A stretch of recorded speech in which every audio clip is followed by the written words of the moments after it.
Hello everybody, welcome to JK Exam Cracker.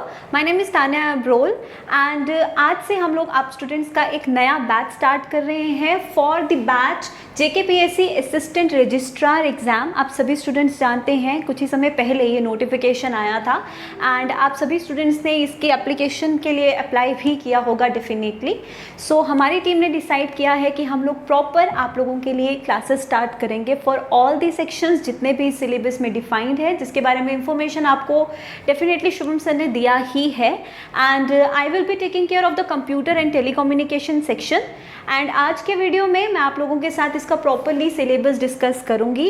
Examination में questions का क्या लेवल रहता है, किस तरह के क्वेश्चंस आते हैं, ये सिलेबस हमें कैसे कहाँ से कवर करना है, प्लस कुछ बेसिक कॉन्सेप्ट्स आज के लेक्चर में ही हम लोग समझेंगे। ठीक है स्टूडेंट्स, तो चलिए स्टार्ट करते हैं। आप सभी जानते हैं कंप्यूटर एंड टेलीकम्युनिकेशन नाम से ये सेक्शन सिलेबस में डिफाइंड है। अगर अभी तक सिलेबस नहीं देखा है तो डिस्क्रिप्शन बॉक्स में सिलेबस का लिंक गिवन है, आप लोग वहाँ पर जाकर डिटेल्ड सिलेबस जो है फॉर ऑल दी सेक्शन जितने भी एग्जाम में है आप लोग देख सकते हो। ठीक है, कंप्यूटर एंड टेलीकम्युनिकेशन जिसके अंदर हमें 3 पॉइंट्स मेंशन किए हैं सिलेबस में, concepts, applications, uses in communication and public relations. ये 3 सेक्शंस हमें डिफाइन किए हैं, जिसे देख के तो हमें लगता है कि बहुत ही ब्रीफ एंड छोटा सा सिलेबस है। सिर्फ बेसिक कॉन्सेप्ट्स पढ़ लेंगे हम लोग, बेसिक कंप्यूटर क्या होता है, क्या उसके एप्लीकेशंस होते हैं और उसके कम्युनिकेशन में क्या यूज़ है। बट इतना नहीं है, बिकॉज जो सिलेबस हमें कवर करना वो एज पर द एग्जामिनेशन पैटर्न कवर करना है। यानी कि ऑब्वियसली जब भी हम किसी एग्जाम की तैयारी करते हैं हम हमेशा प्रीवियस ईयर्स का पैटर्न तो देखते ही हैं कि जो पहले एग्जाम्स हुए हैं उसमें किस लेवल के क्वेश्चंस आए हैं, सिलेबस में से क्या क्या पूछा गया है, और उन्हीं टॉपिक्स पे हम लोग फोकस करते हैं। तो यहाँ पे जब हमें बोला है ना कॉन्सेप्ट्स, तो कॉन्सेप्ट्स का मतलब ये नहीं है कि सिर्फ समझ लिया कंप्यूटर क्या है, कंप्यूटर के एप्लीकेशंस क्या हैं, उसके साथ बेसिक टर्म्स क्या हैं। नहीं, आप लोगों को ऑल या फिर everything about basics of computer, basics of computer के बारे में सब कुछ पढ़ना है। समझ रहे हैं आप बात? क्योंकि प्रीवियस ईयर्स में देखें तो सिर्फ हमको इतना नहीं पूछा हुआ, हमें इनपुट डिवाइसेस के बारे में पूछा है, हमें आउटपुट डिवाइसेस के बारे में क्वेश्चंस हैं, हमें प्रोसेसिंग के बारे में क्वेश्चंस हैं, मेमोरी के बारे में क्वेश्चंस हैं, हार्डवेयर सॉफ्टवेयर के बारे में क्वेश्चंस हैं, माइक्रोसॉफ्ट ऑफिस सूट के बारे में क्वेश्चंस हैं। तो ये सभी टॉपिक्स में से क्वेश्चंस JKPSC के प्रीवियस ईयर्स, जो असिस्टेंट रजिस्ट्रार के प्रीवियस ईयर्स पेपर्स हैं उनमें ये क्वेश्चंस पूछे गए हैं। तो कॉन्सेप्ट्स एंड एप्लीकेशंस में हमको सब कुछ पढ़ना है। हम लोगों को पढ़ना है फंडामेंटल्स या बेसिक्स ऑफ कंप्यूटर क्या होते हैं, इनपुट आउटपुट डिवाइसेस क्या होते हैं, कंप्यूटर सॉफ्टवेयर हार्डवेयर क्या है, उसके बाद कंप्यूटर मेमोरी क्या है, प्रोसेसिंग क्या है, माइक्रोसॉफ्ट सूट क्या है, इंटरनेट क्या है, नेटवर्किंग क्या है, ये सब चीज़ें हमको यहाँ पर कवर करनी है। और इन सब फील्ड्स में कंप्यूटर के एप्लीकेशंस क्या है, हमारे किस किस यूज़ में आता है, हमें वो भी पढ़ना है। ठीक है, and uses in communication and public relations, जहाँ पर हमें कम्युनिकेशन में, जैसे अभी हम लोग कम्युनिकेट कर रहे हैं राइट, तो ये कैसे कम्युनिकेट कर पा रहे हैं, वाया इंटरनेट हम लोग कम्युनिकेट कर पाए हैं, वाया नेटवर्क कम्युनिकेट कर पा रहे हैं। तो डेफिनेटली हम लोगों को नेटवर्क, टेलीकम्युनिकेशंस, उसकी यूजेज क्या है, पब्लिक के लिए वो कैसे यूजेबल होती है, कैसे काम करता है, ये सब कुछ हमें डिटेल में पढ़ना है, क्योंकि उन्हीं में से क्वेश्चंस जो हैं आपके एग्जाम में आते हैं।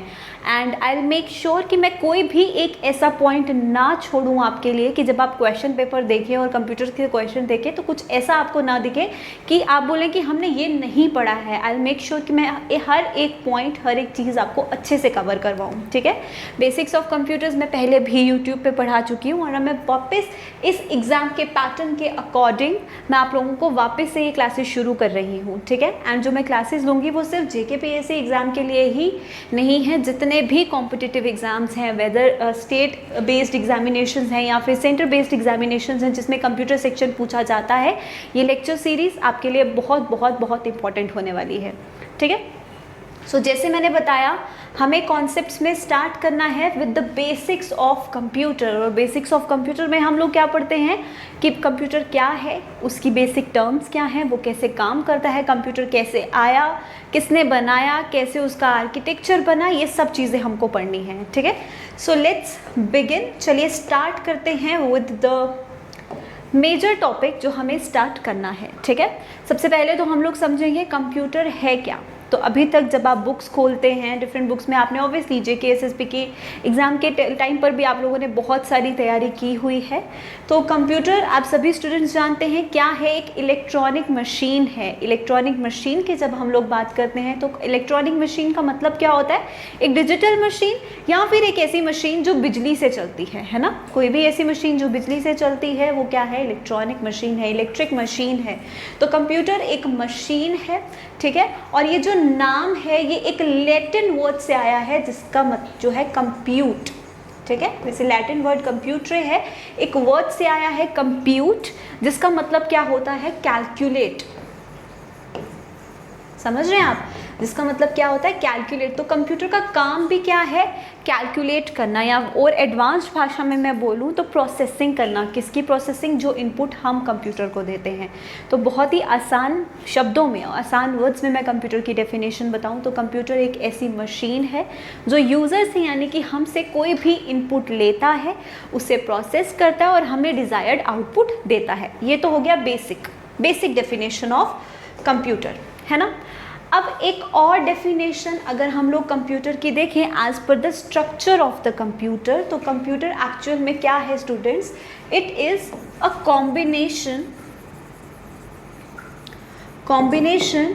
Of hardware and software. ये एक हार्डवेयर और सॉफ्टवेयर का कॉम्बिनेशन है, कंपाइलेशन है। अब ये हार्डवेयर सॉफ्टवेयर क्या है, अब देखिए कंप्यूटर जो है अगर उसमें हार्डवेयर होगा सॉफ्टवेयर नहीं होगा तो भी किसी काम का नहीं है, अगर सॉफ्टवेयर होगा हार्डवेयर नहीं होगा तो भी किसी काम का नहीं है।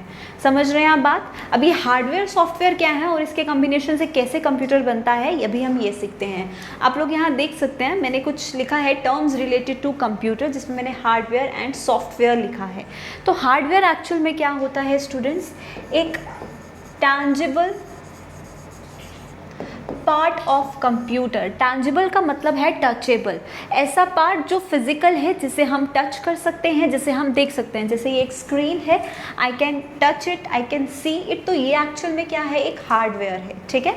सो आपका मोबाइल फ़ोन जो आपके हाथ में होता है डिफरेंट साइजेस का होता है, डिफरेंट शिप्स का होता है, तो वो भी क्या होता है, एक हार्डवेयर होता है। तो जो एक फिजिकल स्ट्रक्चर होता है एक मशीन का वो क्या है, हार्डवेयर, राइट। और सॉफ्टवेयर क्या होता है, intangible part of computer. Intangible मतलब एक ऐसा पार्ट ऑफ कंप्यूटर सिस्टम जो हम नहीं देख सकते, जो कंप्यूटर खुद की प्रोसेसिंग के लिए इस्तेमाल करता है, उसे हम लोग क्या कहते हैं, सॉफ्टवेयर्स कहते हैं। आप अपने मोबाइल्स में भी डिफरेंट सॉफ्टवेयर्स यूज़ करते हैं, डिफरेंट एप्लीकेशंस यूज़ करते हैं। अब वो एप्लीकेशंस एक्चुअल में क्या है, सॉफ्टवेयर्स जो आपके कंप्यूटर सिस्टम की वर्किंग को मेनटेन करके रखती हैं। आपको जो भी टास्क करवाना है वो टास्क प्रोसेस करने में हेल्प करती हैं, राइट। तो यही होता है हार्डवेयर और सॉफ्टवेयर, जिसके कंपाइलेशन से बनता है एक कंप्यूटर सिस्टम। क्लियर हुआ यहाँ तक सबको, basic definition of computer I guess सभी स्टूडेंट्स को क्लियर हो गई है। Now we have many other points जो हमें अभी डिस्कस करने हैं। अब कंप्यूटर सिस्टम जो है जब वो अपने फंक्शंस परफॉर्म करता है तो हम उसे 3 मेजर कैटेगरीज में डिवाइड कर देते हैं, ठीक है। जैसे यहाँ पर आप लोगों को दिख रहा है, this is the block diagram, this one is the block structure या फिर block diagram of a computer, जहाँ पर आपको दिख रहा है इनपुट, सीपीयू एंड आउटपुट, ठीक है। मैंने बोला कंप्यूटर इनपुट लेता है, प्रोसेस करता है और फिर हमें डिज़ायर्ड आउटपुट देता है। तो जब हम इनपुट देते हैं तो वो हम किसके थ्रू देते हैं, इनपुट डिवाइसेस के through. For example I am using this pen, तो ये क्या कर रहा है, मुझे स्क्रीन पे इनपुट देने के लिए हेल्प कर रहा है, तो ये क्या हो गया, एक इनपुट डिवाइस। अब जब कंप्यूटर है वो उसे प्रोसेस करता है, प्रोसेस मतलब जैसे मैंने बोला ये कैलकुलेटर है, तो उसे क्या करता है, जो भी हम इंफॉर्मेशन दे रहे हैं उसे कैलकुलेट करता है, प्रोसेस करता है। कैसे करता है हम लोग आगे पढ़ेंगे ये सब चीज़ें, अभी सिर्फ बेसिक्स बता रही हूँ। और हमें क्या करता है, डिज़ायर्ड आउटपुट देता है। क्लियर हुआ। अब ये जो input devices, output devices and processing devices जिसमें हम पढ़ते हैं सीपीयू, ये सब मिलके क्या बनाते हैं, कंप्यूटर हार्डवेयर। समझ रहे हैं? आप एक कंप्यूटर मशीन तो देखी होगी जिसमें मॉनिटर होता है, आपके इनपुट डिवाइसेस होते हैं जैसे माउस, कीबोर्ड, आउटपुट डिवाइसेस होते हैं जैसे मॉनिटर होता है, देन आपका प्रिंटर होता है, एंड प्रोसेसिंग डिवाइसेस होते हैं जैसे कि CPU आपने देखा होगा अगर आपने एक डेस्कटॉप देखा है तो, है ना? तो वो सब मिलके क्या बनाते हैं? Computer hardware. और जो बैकग्राउंड फंक्शनिंग चल रही है, जो आपको स्क्रीन एंड पे बैकग्राउंड आपका फंक्शन चल रहा है, वो किसकी मदद से हो रहा है? वो सॉफ्टवेयर की मदद से हो रहा है, जैसे ऑपरेटिंग सिस्टम हो गया एंड मैनी अदर सॉफ्टवेयर जिनके बारे में हम आगे पढ़ेंगे, तो वो है कंप्यूटर सॉफ्टवेयर्स। क्लियर? अब आगे बात करते हैं, अदर टर्म है हमारे पास data and information. Now what is data and what is information? Data क्या होता है? जब हम कंप्यूटर को इनपुट देते हैं, फॉर एग्जांपल अपने मोबाइल में आपने कैलकुलेटर ऑन किया और आपने इनपुट क्या दिया? 4 + 2 = 2, आपने दे दिया 4 + 2 एज इनपुट। ये क्या हो गया आपका इनपुट। तो ये आप क्या दे रहे हैं? एक्चुअली आप अपने कंप्यूटर में दे रहे हैं डेटा, जिसे हम रॉ डेटा भी कहते हैं। Collection of raw data is input. समझ रहे हैं? इसे हम डेटा को रॉ डेटा भी कहते हैं। तो जो इनपुट हम देते हैं कंप्यूटर सिस्टम को कैलकुलेट करने के लिए, उसे हम लोग क्या बोलते हैं? डेटा।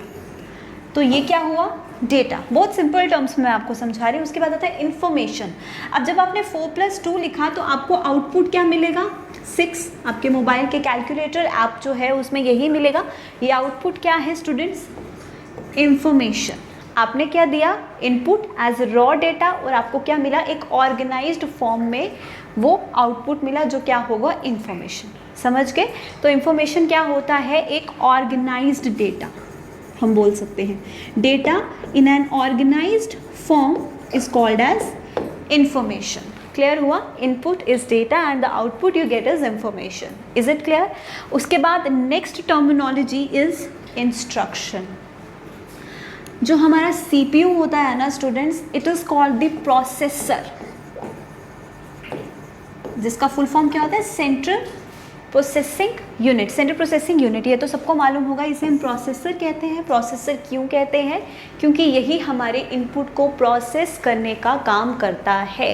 ठीक है? और इंस्ट्रक्शन क्या होती है? वो कमांड। इंस्ट्रक्शन का मतलब क्या होता है? कमांड या कोई ऑर्डर, है ना? तो इंस्ट्रक्शन वो कमांड होती है जो यूज़र देता है कंप्यूटर को फॉर प्रोसेसिंग एग्जीक्यूशन। समझे? तो वो सिंगल कमांड जो यूज़र देता है कंप्यूटर को, उसे हम लोग क्या कहते हैं? इंस्ट्रक्शन कहते हैं। और जो कंटेंट है वो क्या होता है? डेटा। क्लियर? उसके बाद आता है प्रोग्राम। प्रोग्राम कुछ नहीं होता, actually a program is a set of instructions.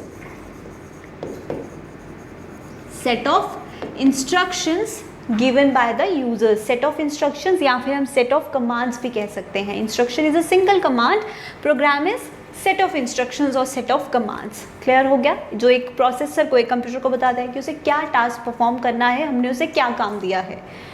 Last term related to computer is processing. अब मैंने आपको ये तो बताया कि CPU है, हम इनपुट देते हैं, CPU क्या करता है? उस इनपुट को प्रोसेस करता है, उससे फिर हमें आउटपुट देता है। तो ये जो प्रोसेसिंग वो करता है, ये जो इंस्ट्रक्शन साइकिल वो चलाता है। इंस्ट्रक्शन साइकिल का मतलब क्या होता है कि CPU जब भी हमारी इनपुट को प्रोसेस करता है, CPU is like a brain, जैसे हमारा ब्रेन है। ठीक है? हमारे जितने भी यादें हैं या जो भी चीज़ें हम रिएक्ट करते हैं, जो भी हम काम करते हैं, कोई भी हमें सेंसेशन होती है, that is all because of a brain, right? तो कंप्यूटर भी बिल्कुल ऐसा ही है। जो भी काम कंप्यूटर सिस्टम में हो रहा है वो सब प्रोसेस कौन कर रहा है? हमारा प्रोसेसर, हमारा CPU कर रहा है, जो मल्टीपल हिस्सों में डिवाइडेड है। आप देख सकते हैं CU, ALU, MU मैंने लिखा है। अभी हम ये भी डिस्कस करेंगे ये क्या होता है। तो that is what we call as processing. और कौन करता है? हमारा प्रोसेसर, हमारा CPU करता है। बेसिक टर्म्स क्लियर हुई? तो आगे हम CPU के बारे में थोड़ा सा पढ़ेंगे। अब ये है हमारा ब्लॉक डायग्राम। इनपुट यानी कहाँ से मिलता है हमको? इनपुट डिवाइसेस से। इनपुट डिवाइसेस जो हमें कंप्यूटर में इनपुट देने के काम आते हैं। जैसे आप अपने मोबाइल में इनपुट देते हो टच पैड से, यहाँ मैं इनपुट दे रही हूँ इस पेन से, है ना? आप अपने लैपटॉप पे या PC पे इनपुट देते हो कीबोर्ड से या माउस से, तो वो सब होते हैं इनपुट डिवाइसेस। आउटपुट से आगे हमारे आउटपुट डिवाइसेस, जैसे आपकी ये स्क्रीन अब जो भी मैं यहाँ लिख रही हूँ ये कहाँ से आपको दिख रहा है, स्क्रीन पे ही तो आउटपुट मिल रहा है ना, ये तो ये मॉनिटर स्क्रीन, ये क्या हुआ, एक आउटपुट डिवाइस हुआ। प्रिंटर, जहाँ से आप प्रिंट निकालते हो, जो भी आपने फॉर एग्जांपल आपने कोई भी फाइल बनाई है उसका आउटपुट जो है एज अ हार्ड कॉपी आपको प्रिंटर किससे मिलेगा, तो प्रिंटर भी एक आउटपुट डिवाइस हुआ। बीच में आता है प्रोसेसर, CPU। अब CPU मेजरली 3 सेक्शंस में डिवाइड होता है। पहले है CU,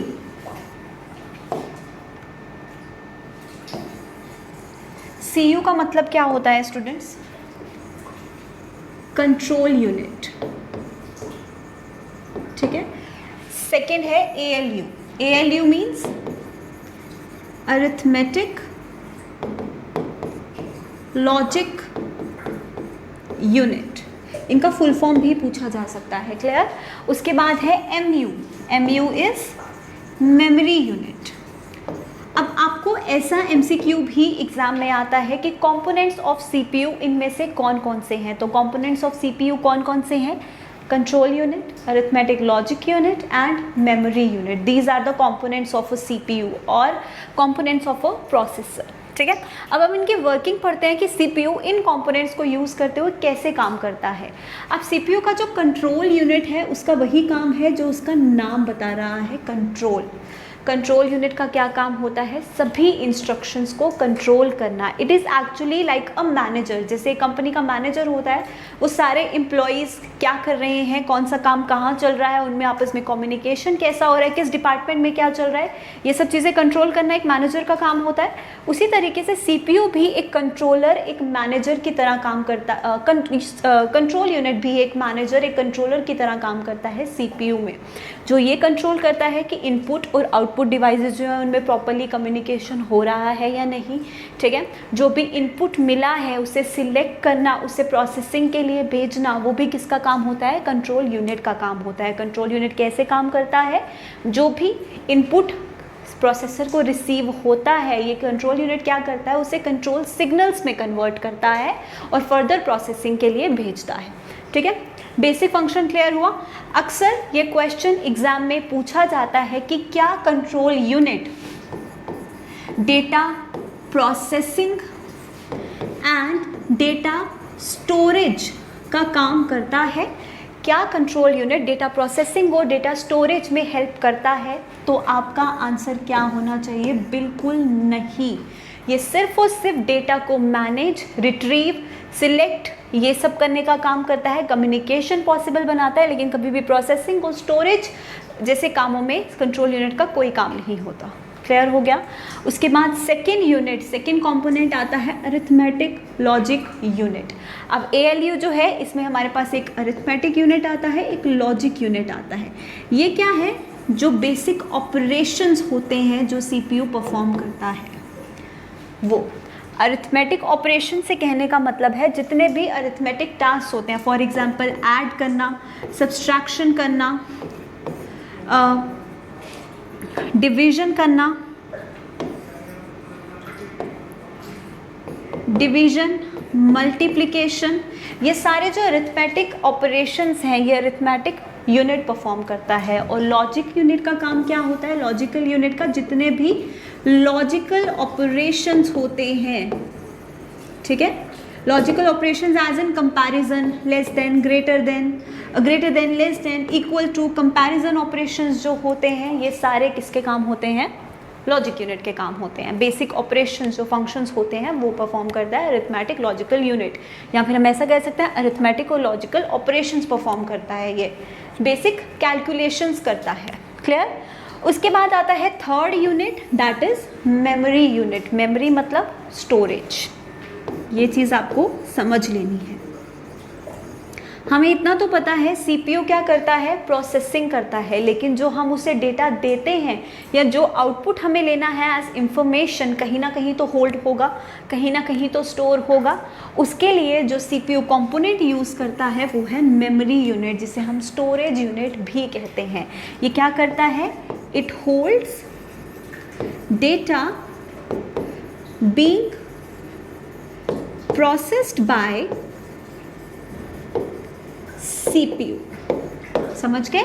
it holds the data being processed bye CPU। किसका काम होता है? मेमोरी यूनिट का काम होता है। ये वो सारा डेटा होल्ड करके रखता है या वो इंफॉर्मेशन होल्ड करके रखता है जो इसको एज इनपुट मिली है, प्रोसेसिंग होनी है या फिर प्रोसेसिंग के बाद हमें एज आउटपुट देनी है तो भी कहीं स्टोर करनी पड़ेगी, तो ये किसका काम होता है? मेमोरी यूनिट का काम होता है। ठीक है, आपने अक्सर सुना होगा कि आपका जो प्रोसेसर है वो 32 बिट प्रोसेसर है या 64 बिट प्रोसेसर है, ये आपने सुना होगा, है ना? तो ये एक्चुअल में क्या होता है? रजिस्टर्स। ये जो 32 बिट 64 बिट आप लोग सुनते हैं, ये एक्चुअल में क्या होता है? रजिस्टर्स, जिसे आप लोग रजिस्टर मेमोरी के नाम से भी जानते हैं, राइट? अब रजिस्टर मेमोरी का क्या काम होता है? आप लोगों ने अक्सर सुना होगा रजिस्टर्स। इसे हम लोग क्या कहते हैं? Fastest memory. अगर आप लोगों को पूछा जाए वेरियस मेमोरी टाइप से, अभी मैं आप लोगों को समझाऊंगी कि आगे हम लोग पढ़ेंगे, जब हम लोग डिवाइसेस पढ़ेंगे, हार्डवेयर सॉफ्टवेयर पढ़ेंगे, तो हम लोग डेफिनेटली पढ़ेंगे मेमोरी डिवाइसेस कौन कौन से होते हैं। अभी मैं आप लोगों को रजिस्टर्स या फिर रजिस्टर्स मेमोरी जो आप सुनते हो उसके बारे में पढ़ रहे हैं। It is also known as the processors memory.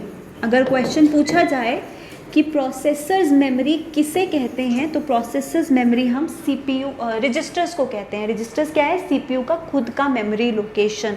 और रजिस्टर्स फास्टेस्ट मेमोरी है। क्वेश्चन पूछा जाए फास्टेस्ट मेमोरी कौन सा, और उसमें आपके पास रजिस्टर्स ऑप्शन हो, आंखें बंद करके आपको ये मार्क कर देना है, कुछ सेकेंड क्वेश्चन नहीं है। ठीक है, क्यों? क्योंकि it contains the data, because registers contains और holds the data, holds data being processed by CPU। समझ रहे हैं? जो डेटा CPU को करंटली प्रोसेसिंग के लिए चाहिए, जिस डेटा पे उसको काम करना है, वो मेमोरी कौन सी मेमोरी में होल्ड होता है? वो रजिस्टर्स में होल्ड होता है। It is a location, memory location in CPU। Clear हो गया? तो ये जो आप पढ़ते हैं ये कुछ नहीं, ये एक्चुअली रजिस्टर्स ही होते हैं। यहाँ तक क्लियर हो गया? CPU के कंपोनेंट सबको समझ में आ गए क्या होते हैं? तो हम लोग आगे बढ़ेंगे, because there are many other things जो आपको CPU के बारे में पढ़नी है, और ये मैं इसीलिए पढ़ा रही हूँ क्योंकि इनके बेसिस पे क्वेश्चंस आते हैं और मैं एक्चुअल फैक्ट्स आपको बता रही हूँ जो डायरेक्ट क्वेश्चन एग्जाम में आते हैं। आगे देखिए, अब CPU हमें ये तो पता है प्रोसेसर है, अब ये होता कहाँ पे है? CPU एक्चुअली एम्बेडेड होता है, फैब्रिकेटेड होता है एक इंटीग्रेटेड चिप में, जिसे आप लोग IC के नाम से भी जानते हैं। आप लोग पढ़ते हो ICs। IC क्या होता है? Integrated chip. एक छोटा सा चिप होता है, सिलिकॉन चिप। क्वेश्चन पूछा जाता है किसका बने होते हैं इंटीग्रेटेड सर्किट्स? एक सिलिकॉन चिप होता है, छोटा सा चिप, वही हमारा क्या होता है? प्रोसेसर होता है। ठीक है, एक छोटा सा चिप, जैसे आपका सिम कार्ड होता है या समथिंग लाइक दैट, बिल्कुल वैसा ही आपका प्रोसेसर होता है जो इतने बड़े बड़े काम करता है।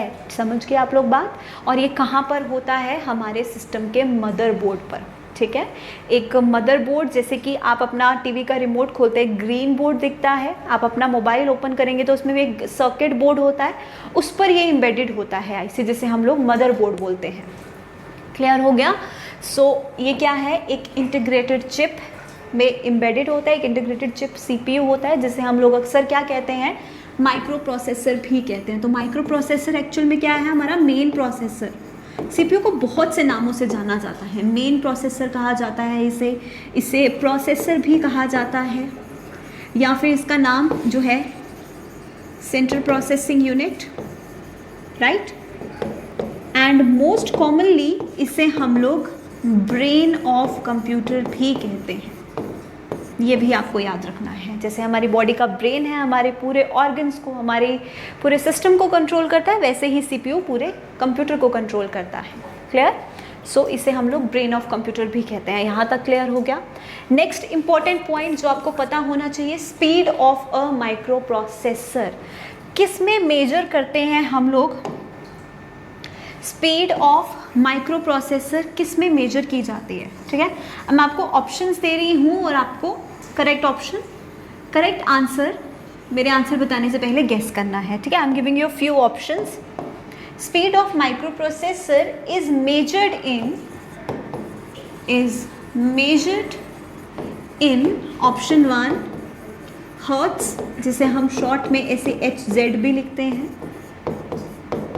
kilohertz, megahertz, gigahertz, fifth is all of above. क्या करेक्ट आंसर होगा आपका? Speed of a micro processor. Speed से कहने का क्या मतलब है? प्रोसेसिंग स्पीड, कि जब आप कोई इनपुट देते हो कितनी ज़्यादा स्पीड से वो प्रोसेस होकर आपको आउटपुट मिलता है, उसे हम लोग कहते हैं स्पीड ऑफ माइक्रो प्रोसेसर। और ये किस में मेजर की जाती है? हर्ट्स में, किलो हर्ट्स में, मेगा हर्ट्स में, गीगा हर्ट्स में, या फिर ऑल ऑफ द अबव? तो देखिए स्टूडेंट्स, आई गेस आपने आंसर तो गेस कर लिया होगा। जो प्रोसेसर की स्पीड का बेसिक यूनिट है वो क्या है? हर्ट्स। ठीक है, जैसे मैंने बताया, जिसे हम HZ में भी लिखते हैं। प्रोसेसर की स्पीड का बेसिक यूनिट क्या है? हर्ट्स। हर्ट्स में ये मेजर की जाती है। अब अगर हम इसको बढ़ा दें तो it can be in kilohertz, megahertz, ये जितनी ज़्यादा बढ़ती जाए। ठीक है, kilohertz, megahertz, gigahertz, जितनी ज़्यादा होगी उतना आपका प्रोसेसर जो है वो ज़्यादा एफिशिएंट होगा। ठीक है, तो बेसिक यूनिट तो ये है, but it can be in kilohertz, megahertz, gigahertz. तो हमारे पास करेक्ट आंसर क्या होगा? All of the above. तो आपके पास ऑप्शंस में से हर्ट्स ना होके इनमें से कोई एक हो तो भी आपका करेक्ट आंसर ही है स्टूडेंट्स। क्लियर हुआ? तो all of this is the correct answer, but the basic unit is hertz and it is also known as the frequency of a processor. ठीक है, प्रोसेसर फ्रीक्वेंसी अगर पूछी जाए, याद रखना स्टूडेंट्स, कई बार क्या होता है एग्जाम में डायरेक्ट नहीं, क्वेश्चन थोड़ा सा मॉडिफाई करके पूछ लिया जाता है।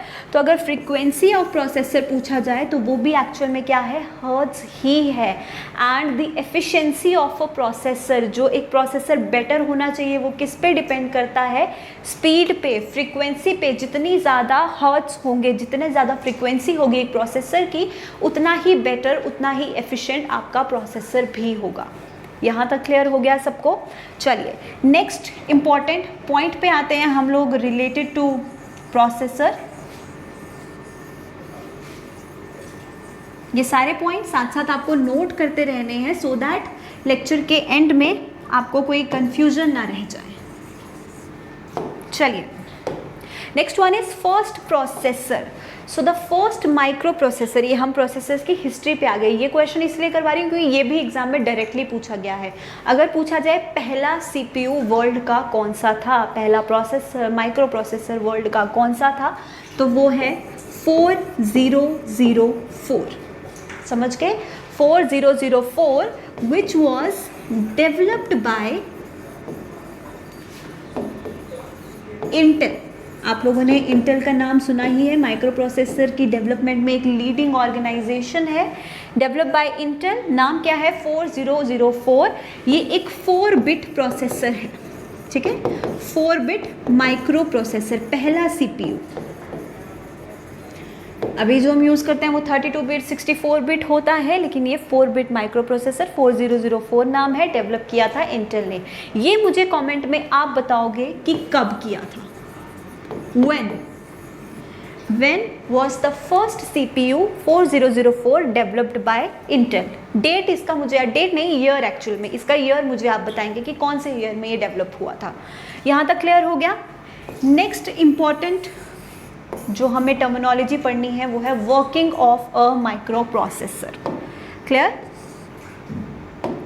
नेक्स्ट जो हमें पढ़ना है वो है working of a micro processor. चलिए अब देखते हैं हम लोग working of a micro processor क्या है।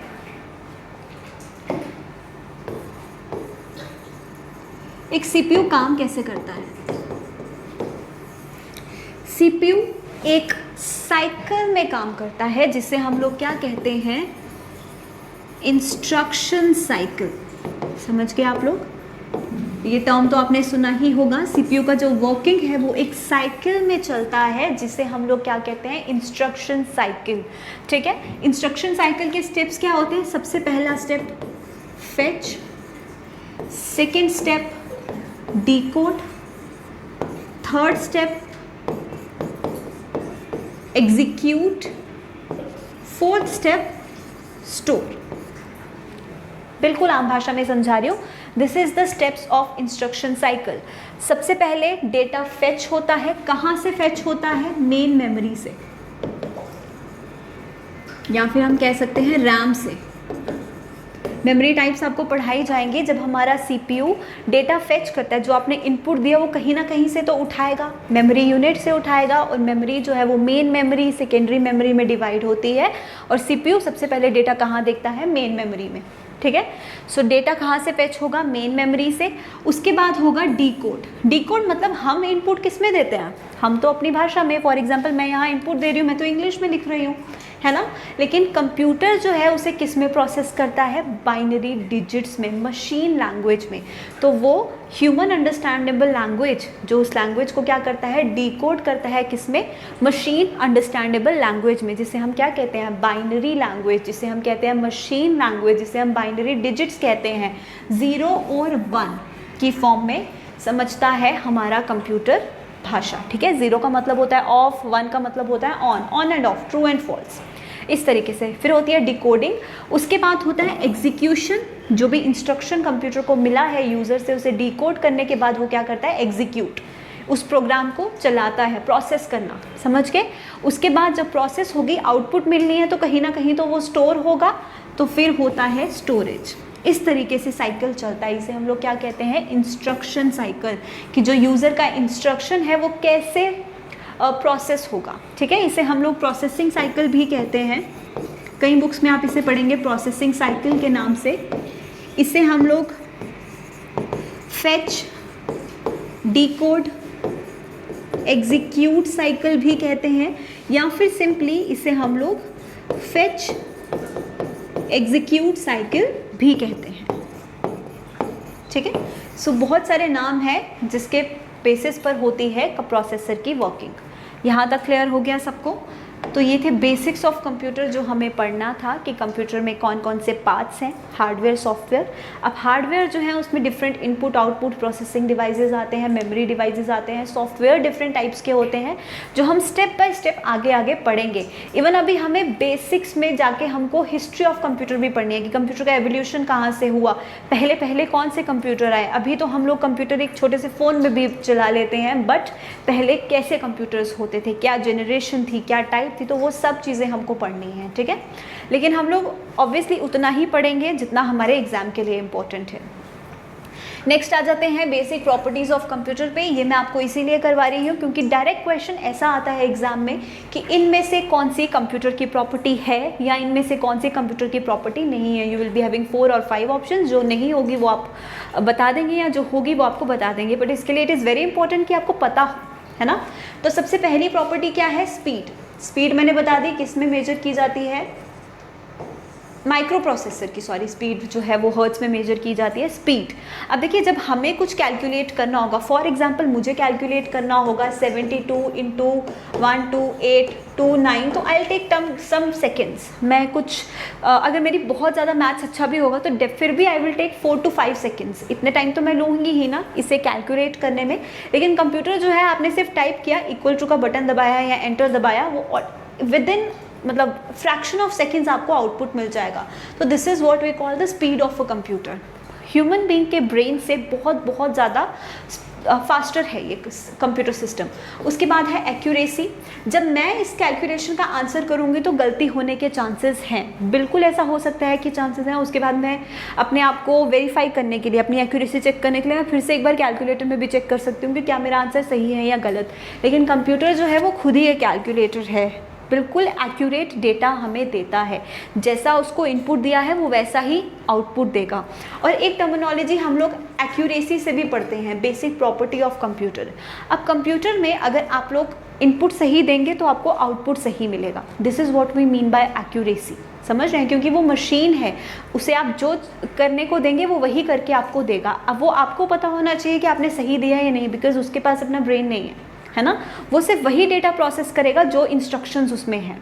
समझ रहे हैं बात? फॉर एग्जांपल एक बहुत बेसिक से एग्जांपल मैं आप लोगों को देती हूँ।